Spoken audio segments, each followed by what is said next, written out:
Halo, selamat datang di channel YouTube gua di video pertama gue juga. Jadi hari ini gue mau sharing-sharing gimana sih perjalanan gua nge-freelance gitu dari awal banget sampai sekarang. Dan disclaimer dulu, ini video bukan kayak tips and tricks atau kayak motivasi gimana cara biar nge-freelance, kayak cara nge-freelance, pokoknya bukan gitulah. Ini murni sharing-sharing doang. Soalnya dalam perjalanan freelance gua nih, gue cukup hoki ya. Jadi kayak contohnya aja 95% tuh kayak freelance kerjaan yang gue terima tuh ya ditawarin orang gitu, kayak Ian bisa edit ini gak? Oke, gue gitu-gituin lah. Nah 5%-nya baru yang kayak gue kayak nawarin diri gitu-gitu. Jadi intinya gue hoki banget dah. Sehoki apa gue, ntar gue bakal ceritain. Sebelum gue mulai cerita kapan pertama kali gue mulai freelance, mungkin gue kayak kasih sedikit latar belakang gimana sih cara gua punya laptop untuk ngedesain pertama kalinya gitu, dan kapan gua pertama kali ngedesain. Jadi gua udah mulai ngedesain tuh dari 2017, dari pas SMP, dan gua baru bisa ngasilin duit dari freelance, dari jasa freelance tuh di 2022 pas gua kuliah gitu. Jadi intinya selama 5 tahun itu dari 2017 sampai 2022 gue belum bisa ngasilin apa-apa tuh dari hobi dan passion gue. Nah, kenapa tuh dulu gue belum bisa ngasilin duit dari desain, dari jasa desain? Pertama kan gue masih SMA dan mungkin gue kurang pinter nyari opportunity gitu, dan nggak tahu cara manfaatin situasi untuk ngejual jasa gue. Dan koneksi gue, relasi gue ya cuma anak-anak SMA doang. Gue kayak ke orang tua gitu masih banyak yang belum deket lah sama, ya mungkin gue nggak ada personal branding dan lain-lain, makanya belum ada. Gara-gara situasi kayak gitu, gue mikir cara gimana nih cara gue bisa ngasilin duit dari desain gue gitu kan, jasa nggak bisa. Ya udah, akhirnya pas SMA kelas 1 gue buat brand baju, dan alhamdulillah tuh laku 400 pieces. Nah dari duit itu gue akhirnya ganti laptop ke waktu itu MacBook Air M1 yang 2020, tapi gue beli di 2021 awal gitu. Jadi kayak baru rilis beberapa bulan gue langsung beli lah dari duit hasil itu. Kenapa gue upgrade laptop? Soalnya laptop gue sebelumnya tuh laptop yang jadul banget. Itu laptop pokoknya di 2020 itu umurnya 8 tahun. Jadi laptop tahun 2012. Udah gitu baterainya kagak ada tuh. Jadi kayak kalau kesenggol dikit nih, misalnya casannya kesenggol, udah hilang semua data, mati laptopnya. Ya jadi mau gak mau gue beli laptop baru gitu deh. Jadi penghasilan pertama gue dari desain mungkin dari itu ya, tapi itu kan bukan jasa. Nah kalau pertama kali jasa ya ntar abis ini gue mau ceritain. Jadi setelah gue beli laptop baru itu, gue udah nggak pakai kayak Photoshop atau Premiere Pro yang bajakan tuh, soalnya kan udah mulai ngasilin ya. Sebenarnya soalnya kan kalau dalam pandangan agama gue, kalau pakai software bajakan tuh haram gitu. Jadi kayak ya dosa sebenarnya kalau menurut gue. Jadi gue langsung subscription ke Adobe Creative Cloud. Nah waktu itu tuh bayarnya 230.000 gitu karena 50% diskon di tahun pertama. Jadi kalau sekarang gue bayarnya kayak 470 gitu per bulan. Karena gue baru beli laptop dan kepedean kali ya, gue bisa ngasilin sekitar 20 jutaan dari jualan baju. Gue langsung tuh subscribe Adobe Creative Cloud. Jadi kayak Premiere Pro, After Effects, Photoshop dan lain-lain. Kenapa waktu itu gue sepede itu mulai berlangganan gitu. Jadi udah nggak bajak-bajakan lagi. Soalnya gue pede lah, dari desain baju itu gue bisa ngasilin 20 juta. Jadi gue rencananya mau ngembangin bisnis gue itu. Tapi ya realita berkata lain sih. Bisnis baju gue abis lulus SMA malah kagak laku. Jadi hitungannya tuh kayak sekitar 3-4 bulanan lah setelah gue bayar bulanan untuk Adobe Creative Cloud, gue belum bisa ngasilin apa-apa. Singkat cerita, abis gue lulus SMA, gue memutuskan untuk kuliah di Yordania. Dan karena gue kuliah di luar ya, di luar negeri gitu, jadi bisnis gue makin gak jalan. Soalnya dari dulu tuh gue kayak ngatur semuanya sendiri, kayak buat konten sendiri, desain sendiri, produksi sendiri, pokoknya semua sendiri dah. Jadi ya bisnis kagak jalan sama sekali gitu. Akhirnya gue cut, gue mulai fokus kayak ngejagoin desain gue gitu. Dan akhirnya kehokian gue nih, kehokian yang tadi gue ngomongin di awal, dimulai pas gue kuliah di Yordania. Kehokian gue itu dimulai pas gue sudah 2 bulan di Yordania. Tiba-tiba aja nih, kayaknya emang rezeki dari Allah kali ya. Gue nggak tahu kenapa nih, gue bisa mulai nge-freelance tuh di Yordania.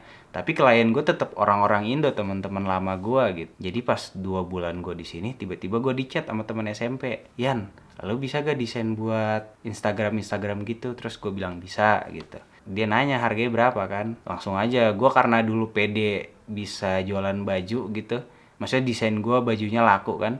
Kan satu desain gue baju bisa ngasilin jutaan lah gitu bahasanya untungnya. Ya udah gue kasih aja harga 250. Maksudnya kan kayaknya untuk anak kuliahan 250 per satu post Instagram mahal kan. Tapi dia mau sih. Ya udah, akhirnya gara-gara itu dia kayak belasan kali lah pesen di gue. Terus tiba-tiba ada juga temen gue punya temen, dia punya bisnis brand baju juga. Dia mau bikin desain baju. Ya udah, dia chat gue, kita kontak-kontakan, terus gue desain gue oke, akhirnya dia juga mesen beberapa kali. Ya jadi itu kayak klien-klien awal gue lah. Itu tuh yang 2 klien tadi itu tuh yang buat Instagram sama desain baju tuh di bulan yang sama. Jadi yang nggak tahu tiba-tiba di bulan kedua gue di sini tuh gue hoki banget lah intinya. Nah dari situ gue mulai bangun personal branding di Instagram gue gitu. Gue mulai kayak setiap ada yang edit gue so sibuk aja gue Insta story gitu-gitu. Itu lumayan sebenarnya buat personal branding. Dari situ gue dapat banyak klien-klien baru lah. Nah singkat cerita tuh setelah beberapa bulan, mungkin sekitar setengah tahun lah atau 8 bulan ya, gue udah ngasilin belasan juta tuh dari desain itu. Kayaknya 6 bulanan lah. Nah itu tadi tuh yang tadi gue cerita gue bisa dapat belasan juta itu tuh dari desain doang gitu. Terus gimana nih cara gue masuk di dunia foto dan video gitu. Jadi pada suatu malam gue tuh main ke rumah cutting gue gitu di sini. Soalnya gue mau sekalian konsultasi masalah mata kuliah lah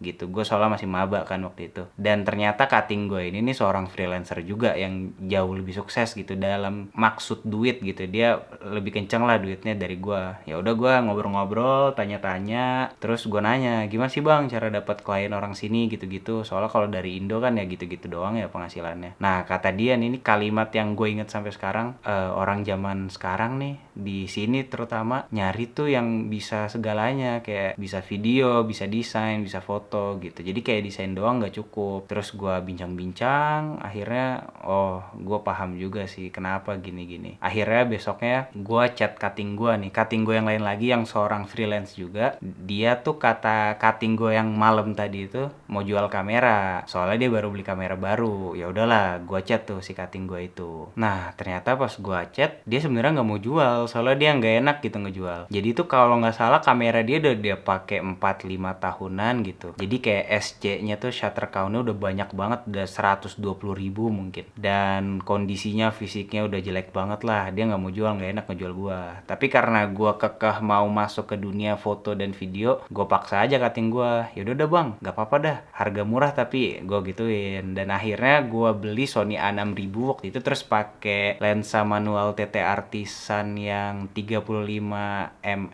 f1.4 gitu. Di harga nggak nyampe 2 juta, cuma 1,8. Wah, makanya gue hoki banget dong dapet harga kamera segitu kan. Ya udah dari situ gue mulai nyoba foto-foto dan lain-lain. Gue belajar basic fotografi, pertama kali punya kamera juga di situ. Jadi saat video ini direkam nih, ini pengalaman videografi gue kayak belum nyampe 2 tahun deh, atau baru masuk 2 tahun, gue lupa. Nah ini nih kamera yang memulai segalanya, nggak fokus lagi. Ini yang kamera harga 1,8 waktu itu gitu. Dan emang bener kata cutting gue, emang rusak, emang bener. Jadi setelah gue 3 bulan pemakaian kameranya langsung rusak. Tapi ya gue tetap bersyukur. Soalnya kenapa? Ya dalam 3 bulan itu gue bisa ngasilin duit lebih dari harga 1,8 itu. Jadi ya bersyukur gue. Nah singkat cerita lagi, gue dari kamera yang tadi ini yang harga 1,8 gue ngasilin beberapa kan dari ini, terus dari desain juga tetap jalan. Gue upgrade ke Sony A6400 gitu. Dan dari situ gue nggak nyampe sebulan gue langsung upgrade ke A7C. Nah dari kamera profesional ini, semi profesional sih, gue mulai dapat klien-klien besar. Oh iya, sebelum gue lanjut cerita, gue mau ngasih tahu kenapa gue upgrade sampai ke kamera yang sekarang ini nih gue pakai rekam, yang harga bodinya doang 20 jutaan. Dan ini nih lensa yang gue beli ini nih harganya 25 juta. Kenapa gue beli seboros itu? Soalnya nih kenyataannya ini kalian perlu tahu. Jadi kalau di kayak di bidang kreatif ini nih, hasil sebuah kayak foto atau video itu bergantung banget sama gear gitu, bukan cuma skill. Jadi kalau menurut gua kayak hasil akhir sebuah foto atau video itu 50% dipengaruhi skill, 50%-nya lagi gear. Makanya gua dulu sebenarnya dari dulu gua udah suka video tuh dari SMP, dari SD malah. Tapi gua nggak terlalu fokus. Kenapa? Soalnya gear gua gitu gitu-gitu aja. Jadi ya mau skill gue sejago apapun, tapi kalau gear gue kurang, ya hasilnya nggak bakal maksimal. Makanya kenapa gue fokus ke desain. Nah kalau ke desain, kalau menurut gue ya, ini menurut gue pribadi, hasil akhir sebuah desain tuh 95% dipengaruhi sama skill dan 5% cuma gear. Kenapa gitu? Nah buktinya gue dulu tuh yang pas jualan baju pakai laptop tahun 2012 tapi bisa ngasilin puluhan juta, 20 juta maksudnya. Jadi ya gitu deh. Makanya kenapa gue upgrade mulu. Jadi kalau klien besar nih, pertama gue tuh Indomie Jordan. Jadi gimana sih gue tiba-tiba bisa dapet gitu klien? Menurut gue itu gede banget sih kalau menurut gue pribadi, soalnya nama Indomie kan siapa yang gak kenal gitu. Jadi awal-awalnya gara-gara gue buat konten sinematik. Ini hoki juga sih, gue buat konten sinematik masak mie di kosan gue, dan gue post di Instagram, terus dinotis sama orang Indonesia yang lagi kerja di Indomie Jordan di sini gitu. Dia suka sama konten gue, terus di komen kan. Nah habis itu dia ke DM juga. Ya udah gue ditawarin, Yan mau gak kamu buat 20 konten pop mie sih kalau ini, pop mie pop mie Jordan dan pop mie Irak gitu, 20 konten dalam 1 bulan. Ya udah gue terima aja. Nah dari deal yang konten 20 konten itu, gue makanya bisa upgrade ke A7C gitu deh, singkat ceritanya. Kehokian gue belum berhenti sampai situ. Kan tadi tuh hoki ya, gara-gara iseng ngepost video di Instagram doang. Dan ini ada hoki berikutnya lagi.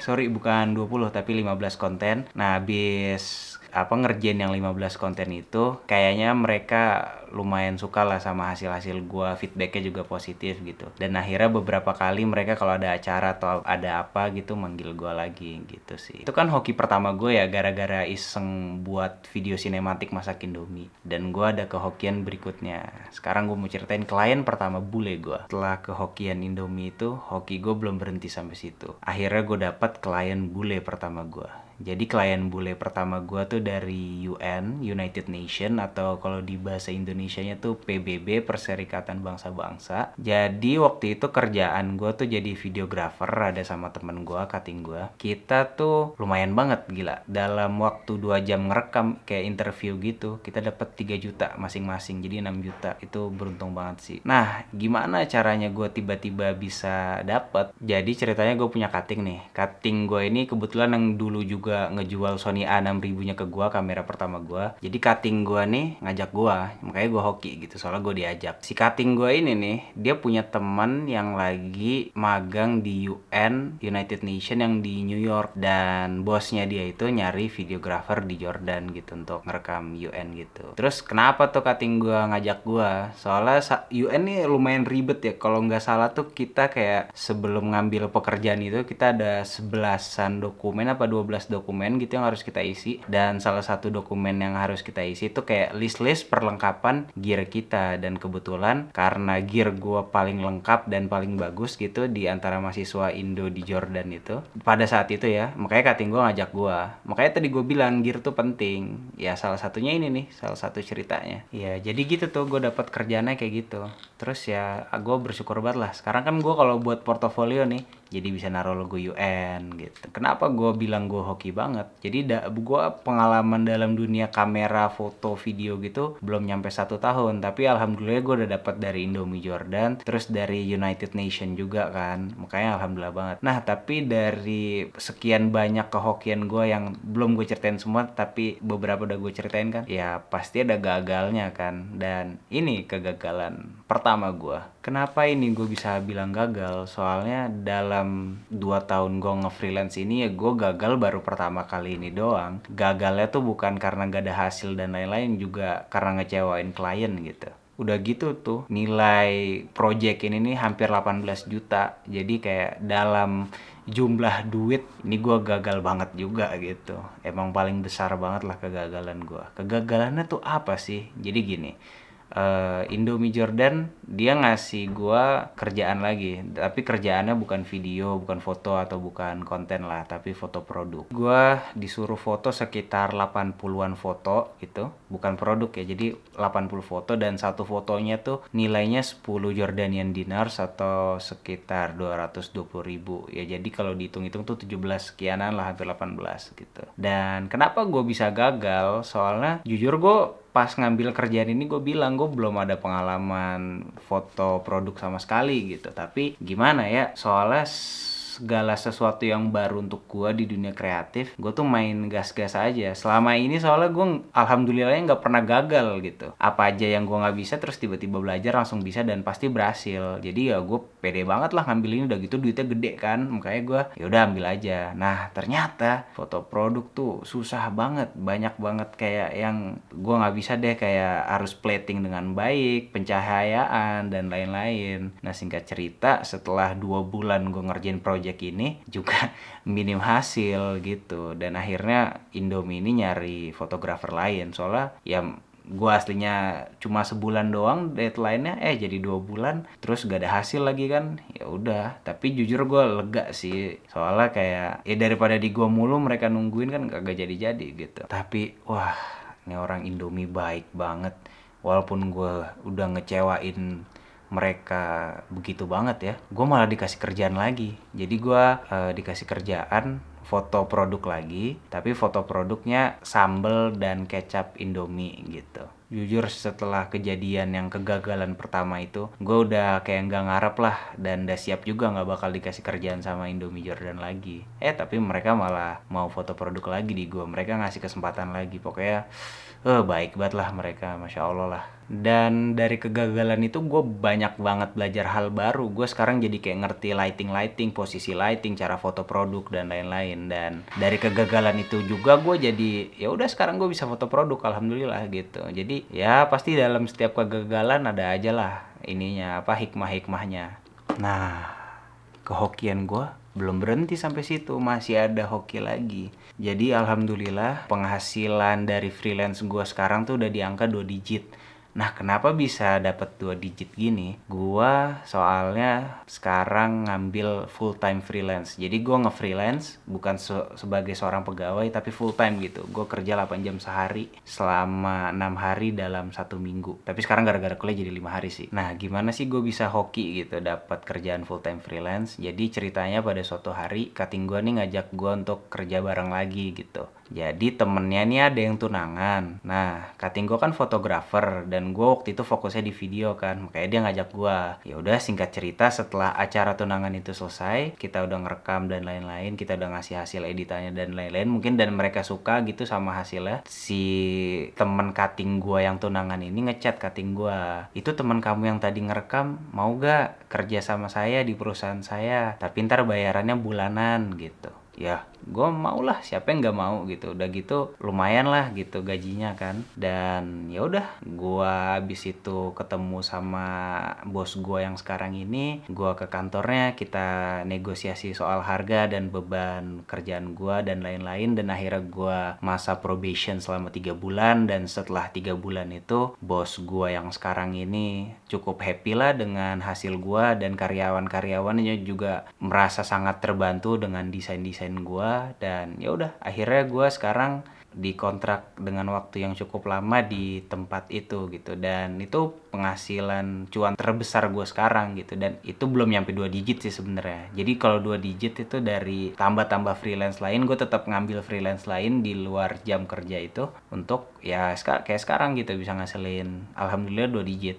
Dan mungkin salah satu faktor terbesarnya kenapa gue bisa beruntung seperti sekarang ya kan, yang pasti rezeki dari Allah kan. Nah rezeki dari Allah tuh pasti lewat doa-doa, dan kayaknya nih doa-doa kedua orang tua gue. Soalnya kenapa? Gue dari awal emang udah bilang kayak doain ya biar bisa punya duit banyak gitu-gitu, bisa dapat kerjaan dari ini pokoknya gue selalu minta doa lah. Kan sebenarnya gue kuliah ya kan, itu secara nggak langsung mengganggu lah waktu kuliah gue, tapi ya orang tua gue ngerestuin untuk masa depan gue gitu. Jadi ya gue dapet restu juga dari ortu. Mungkin karena dapat restu dari ortu itu akhirnya ya doa gue alhamdulillah diijabah banget gitu sih. Dan untuk kesimpulan video ini ya, pertama kalau mau terjun di dunia freelance ini emang udah harus punya skill dulu gitu buat bisa ngasilin. Kalau di kasus kayak gue kan, gue udah belajar 5 tahun tuh. Dan kedua, lu harus personal branding. Lu jangan malu kayak story-story di Instagram dan lain-lain.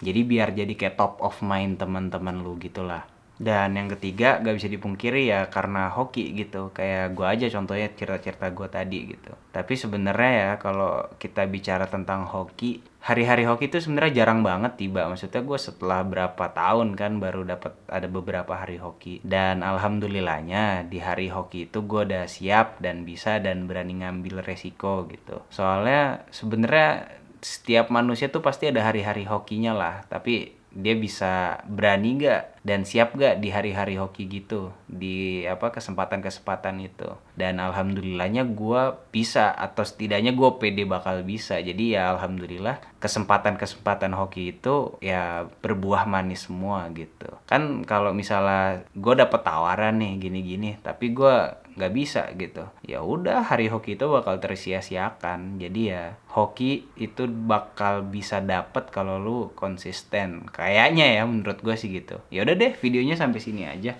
Kalau menurut lu videonya bagus, subscribe. Dan kalau ada saran konten atau apalah, komen aja, pasti gue balesin kok satu-satu. Soalnya gue yakin nih video kayak 100 juga kagak bakal udah nyampe view-nya. Soalnya videonya panjang udah gitu, gue ngomongnya masih ke sana kemari belepotan. Gue juga ngeditnya nggak niat-niat banget lah. Dan kalau nggak bagus, ya udah nggak usah subscribe. Oke, makasih.